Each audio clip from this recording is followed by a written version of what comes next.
네, 지난해 서울 송파구의 한 창고에서 현금이 무려 68억이 감쪽같이 현금이 사라지는 사건이 있었습니다. 당시 수사를 통해 사라진 돈은 거의 절반 넘게 찾아냈습니다. 그런데 경찰은 이 찾아낸 돈을 주인한테 돌려주지 않았다고 합니다. 오히려 돈을 잃어버린 피해자가 경찰에 입건이 됐다고요? 네, 그렇습니다. 사건은요, 지난해 9월이었는데 정말 모두를 깜짝 놀라게 했었던 일입니다. 서울 송파구에 한 무인 창고가 있었는데요. 현금이 사라졌다는 신고가 접수가 됐습니다. 그런데 사라진 현금이 무려 68억 원이었습니다. 이 어마어마한 금액의 현금이 은행도 아니고 이 창고에 있었다는 것도 놀라웠는데요. 이 돈이 있던 자리에 웬 A4 용지만 가득 차 있었습니다. 돈이 종이로 바뀌는 무슨 마술과도 같은 상황이었는데 게다가 이 A4 용지 종이에는 이런 말도 적혀 있었습니다.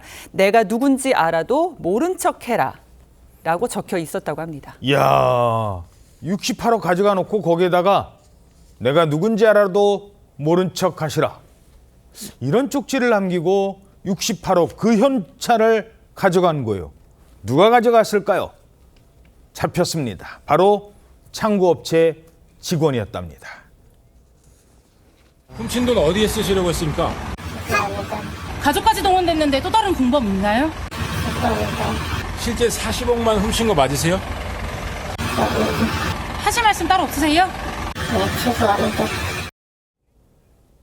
자, 은행에 돈을 갖다 맡긴 게 아니라 창고에다 갖다 놓는 거예요. 그러니 창고 관리업체 직원들이 언젠가는 알았겠죠.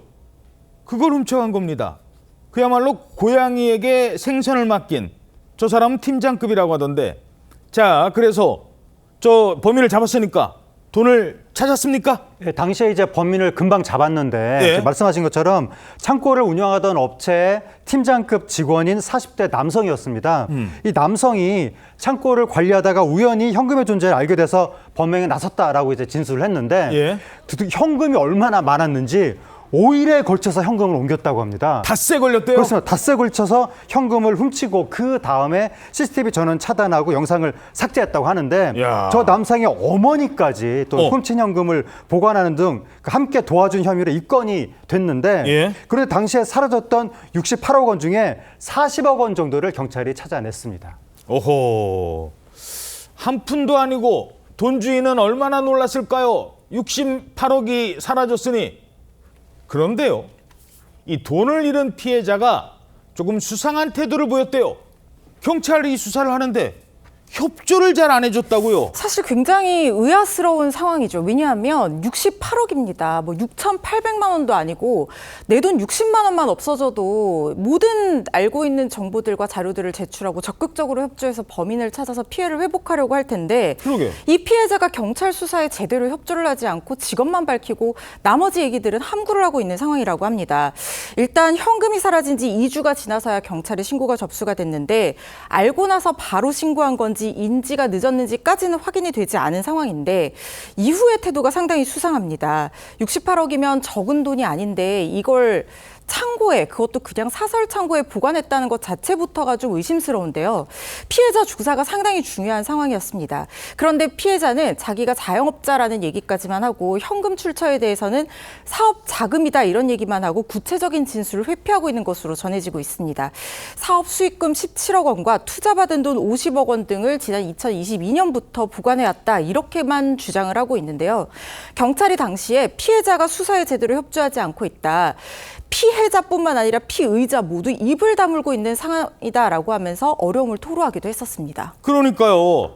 아니 68억 그러면 그 돈은 어디서 나서 이렇게 현금으로 보관했어요? 질문을 했더니 그냥 막 얼버무리고 아니 뭐 그런 것까지 하려고 그래요. 뭐 이랬다는 거예요. 얼마나 황당합니까? 자, 왜 현금을 은행이 아닌 창고에 보관을 했을까?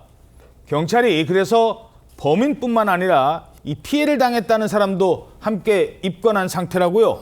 예, 맞습니다. 일단 이 돈을 훔친 남성 같은 경우에는 절도 혐의가 인정이 돼서 1심에서 유죄 판결이 선고가 된 상황입니다. 그리고 이후 경찰은 이 압수된 40억 원 이 부분을 이 피해자에게 돌려주지 않고 범죄 혐의와 관련된 부분이 있는 것은 아닌지 확인을 했었습니다. 오호. 그리고 지금 현재 이 범죄와 연관된 정황을 파악을 해서 이 범죄 수익 은닉 규제법에 따른 이 혐의로 입건을 해서 조사 중에 있다라고 하고, 현재 이 피해자 남성으로 알려진 이 30대 남성 같은 경우에 이 부분 관련 이제 사건이 진행이 되고 있다, 이렇게 지금 알려지고 있는 상태인데, 다만 어떠한 범죄와 관련된 사안인지에 대해서는 정확하게 알려지지 않은 상황이기 때문에 어떠한 뭐 인터넷 도박이라든지 마약 범죄 아니면 뭐 보이스피싱 이런 것들이 아니냐라는 추측만이 나오고 있는 상황입니다. 자, 그러면 그 경찰이 돈을 오히려 찾아놓고 이 사람은 돈 잃고 그 돈 압수당한 거잖아요.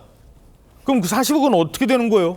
예, 이 범죄 수익 은닉 규제법에 보면 이 범죄 수익 그리고 이로부터 유래된 재산 같은 경우에는 이 몰수 또는 추징이 가능합니다. 그래서 이 몰수 같은 경우가 이 범죄 수익이 명확히 확인이 되는 이런 사안 같은 경우에 유죄가 확정이 되지 않습니까? 그러면 범죄 수익인 것이 확인이 되는 것이기 때문에 몰수가 될 수가 있는 것이고, 만약에 이 몰수가 적절치 않다거나 여의치 않은 경우에는 이 가액을 추징하는 추징이 가능할 수가 있기 때문에 이 두 가지의 절차가 진행될 가능성이 있을 것으로 보입니다.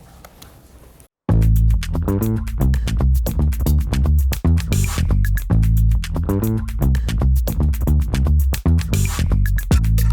you.